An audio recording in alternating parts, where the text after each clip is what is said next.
Welcome to our channel. ఈరోజు మనం సొరకాయ కర్రీ ఎలా చేయాలో తెలుసుకుందాం. ముందుగా కర్రీకి కావాల్సిన ఆయిల్ వేసుకొని పోపు వేసుకోవాలి. పోపు బాగా అయ్యాక 2 స్మాల్ సైజ్ ఆనియన్స్, ఒక 2 పచ్చిమిరపకాయలు ముందుగా కట్ చేసి పెట్టుకొని వేసుకోవాలి. ఈ ఆనియన్ బాగా ఫ్రై అయ్యాక అల్లం వెల్లుల్లి పేస్ట్ వేసుకోవాలి. అల్లం వెల్లుల్లి పేస్ట్ వేసి ఇలా 2 టైమ్స్ కలపాలి. ఇది బాగా అయిన తర్వాత ముందుగా కట్ చేసుకున్న 4 టమాటా ముక్కలు వేసుకోవాలి.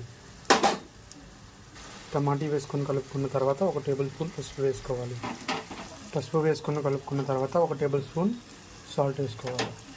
ఇది మొత్తం అయిపోయాక ముందుగా కట్ చేసి పెట్టుకున్న సొరకాయలు వేసుకోవాలి. దాంతోపాటు టేస్ట్కి తగ్గట్టు స్పైసీని యాడ్ చేసుకోవాలి.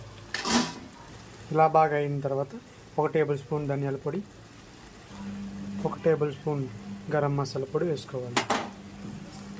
నీట్గా కలుపుకోవాలి. మసాలా వేసిన తర్వాత ఒక 3 టైమ్స్ ఇలా కలుపుకోవాలి. కలుపుకున్న తర్వాత దీనికి మూత పెట్టి ఒక 5 మినిట్స్ సిమ్లో పెట్టాలి.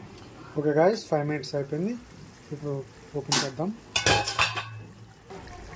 కర్రీ చూసారా ఎంత నీట్గా ఉంది. స్మెల్ చూస్తేనే యమ్మీగా టేస్టీగా ఉంది. రైస్ కర్రీ ఎండింగ్కి వచ్చింది. ఫినిషింగ్ టెస్ట్ కోసం లైట్గా కొత్తిమీర యాడ్ చేయాలి.